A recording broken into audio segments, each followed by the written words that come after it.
The canary used to be a tool that the miners would take down into the coal mines to let them know when the air was too dangerous to continue breathing. I've actually been down in Jim Walter's mine number 5 in Brookwood, Alabama. It's about 5,000 feet underground, the deepest mine shaft in North America.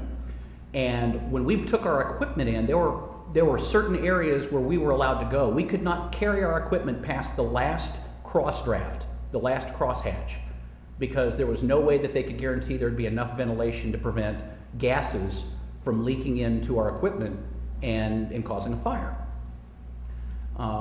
In the old days, though, the miner would carry the canary down, and if the canary got a lack of oxygen, if there was too much carbon monoxide, if there was too much methane or other harmful gases, then it would be lights out for the canary. And if the miner wasn't paying attention to the canary, it would be lights out for the miner as well. So you pay attention to the canaries. In this day and age, we all have the capacity to get out and listen and see what's being said about us. As word of mouth travels through time and space, we have the opportunity to hear what is being said about our brand, about our company, about our organizations, about the things that we care about. So in that respect, these tools and the tools that we use to listen into these networks have become our new canary. Canaries are birds that make a lot of noise. Noise lets you know that you're in the right place. If you're out listening for mentions of your company and you're not hearing a lot, it might be that you're not listening in the right places. Twitter and Facebook are obvious things, but depending upon what you do, depending upon who your clients, who your customers, who your stakeholders are, there might be more activity going on in forums. So I would definitely say if you're interested in what I'm saying, but you're not sure quite how it applies, find some folks who've been around, and that's where the Alabama Social Media Association is going to be very important as a resource for you, because there are people who can help you identify the listening tools that you need to make sure that you're in the right place and listening to the right things. When the canary chirps, you know you're in the right place. But unfortunately, those canaries can make a lot of noise, and you don't necessarily know what to take seriously. One of the problems that Cammie told me she had is that there really was no tool at the time to help them go through 5,000 tweets an hour and figure out what is the most important. They had to cobble something together on the fly. Since then, there are newer and better tools that allow you to sort through the information. But even then, once you start sorting it, how do you know what to sort for? How do you know what keywords to look for? How do you know which rumors to pay attention to? Because not every crisis is a crisis. What sounds bad for you might not be the big problem that you think it is. We all have cranks. We all have people who will complain about you no matter what. And many times these people are tilting at windmills and have absolutely no audience whatsoever. All it takes, though, is one person in the audience. You might have a particular complaint, and there might be 5 people who are listening to the complainer. But if one of those happens to be a member of the media, if one of them happens to be tied into an assignment desk somewhere, it could be the right one. So you want to have a toolkit to analyze the content of the messages and the content of the things being said themselves. How do you know which chirps are worrisome and which ones are just singing? This is an actual status update on Facebook that we caught in our monitoring. Wow, just had to run off these 2 guys that was spraying weed killer up my driveway, up my pasture fence where the goats and ponies is. How stupid can you be? They said they was contracted to Alabama Power. This one was even more worrisome. I'll read it if you're having a problem catching it on the screen. Went home at lunch today, and Alabama Power was at my neighbor's house trying to disconnect her power. I begged and pleaded with the man and then shouted, for crying out loud, she's in Arlington burying her husband.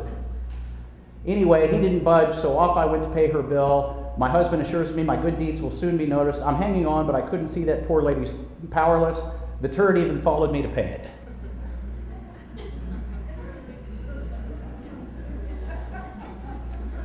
We've got former members of the media in here. Does that sound like a story? She's in Arlington burying her husband.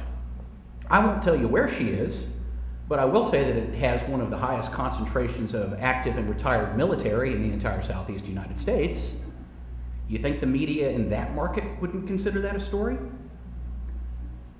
I stumbled across this. I saw the potential of it to be a viral problem for us, and I immediately reached out to, well, first of all, I did some investigating to figure out where she was, and then I reached out so we could find the employees who'd actually had contact with it.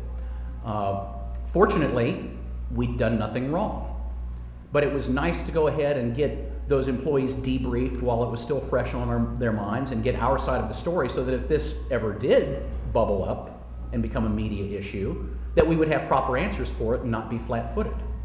That's part of the reason that you monitor for mentions of your brand online. I wasn't so much worried, though, about her message as I was the spread. You start looking at the comments coming in after it, and the more comments, and some more comments, and you see that, hey, this really isn't any different than what used to happen. Fortunately, this woman locked down her Facebook the day that she posted this. I don't know what kind of divine providence allowed us to see it for the time that we had it, but it was locked down. And a lot of that viral threat went away. And most of the people she was talking with were people that she went to church with. So it's not like she wasn't going to tell them all about it on Wednesday night anyway.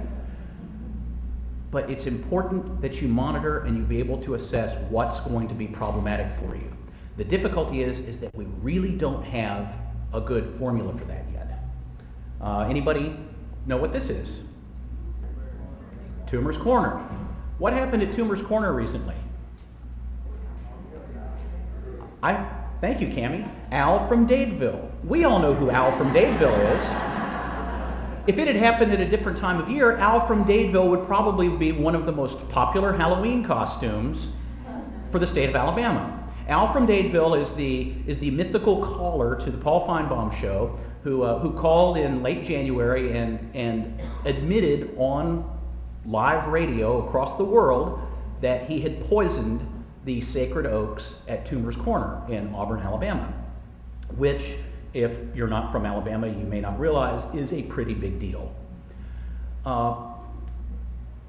There was a lot of consternation about finding the identity of Al from Dadeville, and after a number of weeks, it was determined that the trees had in fact been poisoned and were in danger of dying. And there were a lot of people trying to figure out who Al from Dadeville was. Well, it turns out that an enterprising young horticulture grad from Auburn decided to do some investigating. And he went through the phone book online, and he found 2 Als in Dadeville, Alabama that it could be. And one of them was married to an Alabama Power employee. And it must be him, because Alabama Power would have access to that very chemical to use for its vegetation growth management along power lines. Did we have anything to do with it? No. Did that stop him from putting Al's full name, address, and telephone number on Facebook at 11 o'clock one night? No. Did that stop the spread of that name, phone number, and address on college football message boards at 4:30 the next morning? No. You want to talk about a bunch of stirred up, angry people. The only thing that saved us, and mind you, we didn't do anything wrong. Our employee and her husband had nothing to do with this. The only thing that saved us was the fact that this gentleman, Harvey Updike, was arrested at 7:30 the next morning. We were so grateful that that hit at 11 o'clock and was hitting the message boards at 4:30 when so few people were reading it. By the time people were waking up and would have seen it, Updike was already all over the news. Is he up there? Yeah, he's there. So a lot of times it just comes down to near misses. But you have to be prepared. You have to be ready. And we were gearing up and we were ready to provide additional security for our employee and her family, because we knew just how explosive that situation could be. Again, how do you measure what could be really bad from the stuff that just sounds bad but isn't going to be a viral problem for you? You need a measure for virulence. Does anybody know who this guy is? And the answer is not young Nick Saban. But he's kind of like Nick Saban in a lot of ways. He's very focused on process. He's very focused on scientific results. His name, and this is an older photo of him, his name is Gavin DeBecker. And he actually wrote a book a number of years ago that I recommend to all of you who are women, all of you who are men who love women, all of you who are men who have wives or daughters or mothers,